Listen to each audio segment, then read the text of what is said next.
ಯಾರೇ ಆಗ್ಲಿ ಅವರ ಕೊನೆಯ ಮಾತುಗಳು ಅಂದ್ರೆ ನಮಗೆಲ್ಲ ಒಂಥರ ಕುತೂಹಲ ಅಲ್ವಾ? ಅವರು ಪ್ರಸಿದ್ಧ ವ್ಯಕ್ತಿಗಳಾಗಿರಬಹುದು ಅಥವಾ ನಮ್ಮ ಹತ್ತಿರದವರೇ ಆಗಿರಬಹುದು.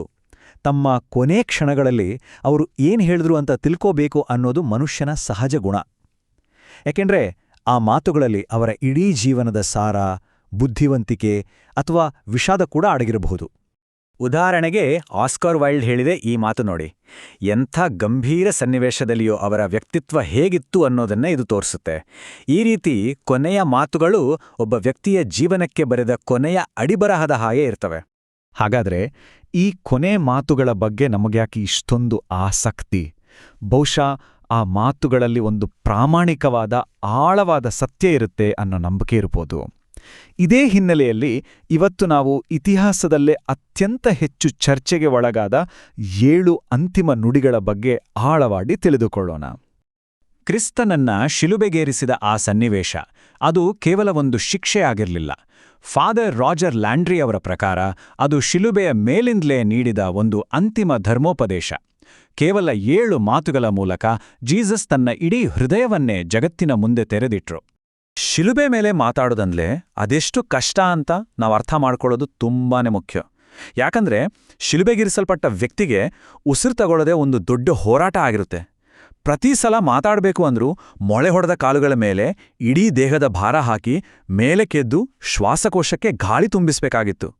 ಊಹೆ ಮಾಡ್ಕೊಳ್ಳಿ ಅದು ಎಂತಹ ಘೋರವಾದ ನೋವನ್ನು ಕೊಡ್ತಿತ್ತು ಅಂತ. ಅಂದ್ರೆ ಜೀಸಸ್ ಬರೀ ನೋವಿನಲ್ಲಿದ್ದಾಗ ಮಾತಾಡ್ಲಿಲ್ಲ, ಬದಲಾಗಿ ಮಾತಾಡಬೇಕು ಅನ್ನೋ ಕಾರಣಕ್ಕೆ ಆ ನೋವನ್ನ ಅನುಭವಿಸಿದ್ರು. ಇದರಿಂದಾಗಿ ಅವರ ಬಾಯಿಂದ ಬಂದ ಪ್ರತಿಯೊಂದು ಪದಕ್ಕೂ ಒಂದು ದೊಡ್ಡ ಮಹತ್ವವಿದು. ಪ್ರತಿಯೊಂದು ಪದವನ್ನು ಅಳೆದು ತೂಗಿ ಉದ್ದೇಶಪೂರ್ವಕವಾಗಿ ಆರಿಸಲಾಗಿತ್ತು. ಸರಿ, ಹಾಗಾದ್ರೆ ಆ 7 ಮಾತುಗಳಲ್ಲಿ ಮೊದಲನೇ ಮಾತು ಯಾವುದು ಅಂತ ನೋಡೋಣ. ಇದು ಬಹುಶಃ ಎಲ್ಲರಿಗಿಂತ ಹೆಚ್ಚು ಸವಾಲಿನ ಮತ್ತು ಆಳವಾದ ಮಾತು. ಕ್ಷಮೆಯ ಕುರಿತಾದ ಒಂದು ಅಭೂತಪೂರ್ವ ಮನವಿ. ತಂದೆಯೇ, ಇವರನ್ನು ಕ್ಷಮಿಸು, ಏಕೆಂದರೆ ಇವರು ತಾವು ಏನು ಮಾಡುತ್ತಿದ್ದೇವೆಂದು ಅರಿತಿಲ್ಲ. ಇಲ್ಲಿ ಗಮನಿಸಬೇಕಾದ ಒಂದು ಮುಖ್ಯವಾದ ಅಂಶ ಅಂದ್ರೆ ಜೀಸಸ್ ತನ್ನಗಾಗಿ ಕ್ಷಮೆ ಕೇಳ್ತಿಲ್ಲ, ಬದಲಿಗೆ ಯಾರು ತನ್ನನ್ನು ಶಿಲುಬೆಗೆ ಏರಿಸ್ತಿದ್ದಾರೋ ಅವರಿಗಾಗಿ ಕ್ಷಮೆ ಬೇಡ್ತಿದ್ದಾರೆ. ಆದರೆ ಇಲ್ಲಿ ಅವರು ಅಂದ್ರೆ ಯಾರು? ಈ ಒಂದು ಪ್ರಶ್ನೆ ಇದೆಯಲ್ಲ, ಇದೇ ಈ ಮಾತಿನ ಸಂಪೂರ್ಣ ತಿರುಳು. ಇದರ ಉತ್ತರದಲ್ಲೇ ಈ ಕ್ಷಮೆಯ ವ್ಯಾಪ್ತಿ ಎಷ್ಟಿದೆ ಅನ್ನೋದು ಗೊತ್ತಾಗುತ್ತೆ. ಬ್ರೋ ಎರಿಕ್ಸನ್ ಅವರ ವಿಶ್ಲೇಷಣೆ ಪ್ರಕಾರ ಅವರು ಅನ್ನೋ ಪದಕ್ಕೆ ಹಲವು ಅರ್ಥಗಳಿವೆ. ಮೊದಲನೇದಾಗಿ ರೋಮನ್ ಸೈನಿಕರು, ಅವರು ತಮ್ಮ ಕೆಲಸ ಮಾಡ್ತಿದ್ರು ಅಷ್ಟೇ. ಎರಡನೇದಾಗಿ ಜೀಸಸ್ನನ್ನ ಹೀಯಾಳಿಸ್ತಿದ್ದ ಜನಸಮೂಹ, ಅವರು ತಾವು ಮಾಡ್ತಿರೋದು ಧರ್ಮದ ಪ್ರಕಾರ ಸರಿ ಅಂತಲೇ ನಂಬಿದ್ರು. ಮತ್ತು ಕೊನೆಯದಾಗಿ ಅಜ್ಞಾನದಿಂದ ಅಥವಾ ಮನುಷ್ಯ ಸಹಜ ದೌರ್ಬಲ್ಯದಿಂದ ಪಾಪ ಮಾಡುವ ಇಡೀ ಮನುಕುಲವನ್ನೂ ಇದು ಸೂಚಿಸ್ಬೋದು. ಇದರ ಆಳವಾದ ಅರ್ಥ ಏನ್ ಗೊತ್ತಾ? ಕೆಟ್ಟತನ ಅನ್ನೋದು ಜನರ ಕಣ್ಣಿಗೆ ಪಟ್ಟಿ ಕಟ್ಟಿದ ಹಾಗೆ. ಅವರಿಗೆ ಕಾನೂನು ಗೊತ್ತಿರ್ಲಿ ಅಥವಾ ಅಜ್ಞಾನದಲ್ಲಿರ್ಲಿ, ತಾವು ಮಾಡ್ತಿರೋದು ತಪ್ಪು ಅಂತ ಅವ್ರಿಗೆ ಅನ್ಸೋದೇ ಒಂದ. ಆಗಾಲಿ ಧಾರ್ಮಿಕ ಮುಖಂಡರು ಮತ್ತು ಸೈನಿಕರು ಇಬ್ಬರು ತಮ್ಮ ಕೃತ್ಯಗಳನ್ನ ಸಮರ್ಥನೆ ಮಾಡ್ಕೊಳ್ತಿದ್ರು. ಹೀಗೆ ಜ್ಞಾನ ಮತ್ತು ಅಜ್ಞಾನ ಎರಡೂ ಕೂಡ ಕೆಟ್ಟತನಕ್ಕೆ ದಾರಿ ಮಾಡ್ಕೊಡ್ಬೋದು.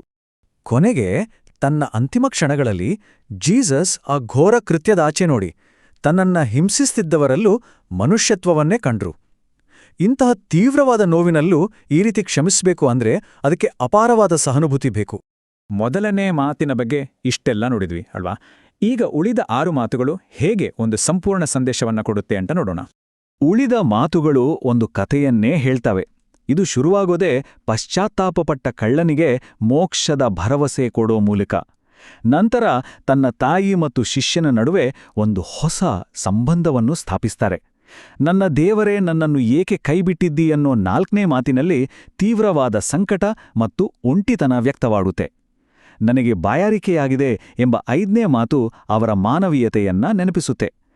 6ನೇ ಮಾತು ಇದು ಮುಗಿಯಿತು ಅನ್ನೋದು ಸೋಲಿನ ಮಾತಲ್ಲ, ಬದಲಿಗೆ ಅದೊಂದು ವಿಜಯದ ಘೋಷಣೆ. ಮತ್ತು ಕೊನೆಯಲಾಗಿ ತಂದೆಯೇ, ನಿನ್ನ ಕೈಗೆ ನನ್ನ ಆತ್ಮವನ್ನು ಒಪ್ಪಿಸುತ್ತೇನೆ ಎನ್ನುವ ಮೂಲಕ ಪುನರ್ಮಿಲನ ಮತ್ತು ನಂಬಿಕೆಯನ್ನು ಸೂಚಿಸ್ತಾರೆ. ಒಟ್ಟಾರೆಯಾಗಿ ಈ ಮಾತುಗಳು ಮನುಷ್ಯನ ಸಂಕಟದಿಂದ ದೈವಿಕ ಮೋಕ್ಷದವರೆಗಿನ ಸಂಪೂರ್ಣ ಪಯಣವನ್ನು ತೋರಿಸ್ತವೆ. ಈ ಎಲ್ಲ ಮಾತುಗಳನ್ನು ನೋಡಿದ್ಮೇಲೆ ನಾವು ಮತ್ತೆ ಮೊದಲನೇ ಮಾತಿಗೆ ವಾಪಸ್ ಬರೋಣ, ಅದೇ ಕ್ಷಮೆ. ಯಾಕಂದ್ರೆ ಅದರಲ್ಲಿ ಅಡಗಿರುವ ಒಂದು ಆಳವಾದ ಪ್ರಶ್ನೆ ಇವತ್ತಿಗೂ ತುಂಬಾನೇ ಪ್ರಸ್ತುತ. ಶತಮಾನಗಳಿಂದ ಶಿಲುಬೆಯಿಂದ ಬಂದ ಈ ಕ್ಷಮೆಯ ಕೂಗಿದೆಯಲ್ಲ, ಅದು ದೊಡ್ಡ ದೊಡ್ಡ ಚಿಂತಕರನ್ನೇ ಕಾಡಿದೆ. ಇದು ಕೇವಲ ಒಂದು ಧಾರ್ಮಿಕ ಸಂದೇಶ ಅಲ್ಲ, ಬದಲಿಗೆ ಮನುಷ್ಯ ಸಂಬಂಧಗಳ ಒಂದು ಮೂಲಭೂತ ತತ್ವವನ್ನೇ ಪ್ರಶ್ನೆ ಮಾಡುತ್ತೆ.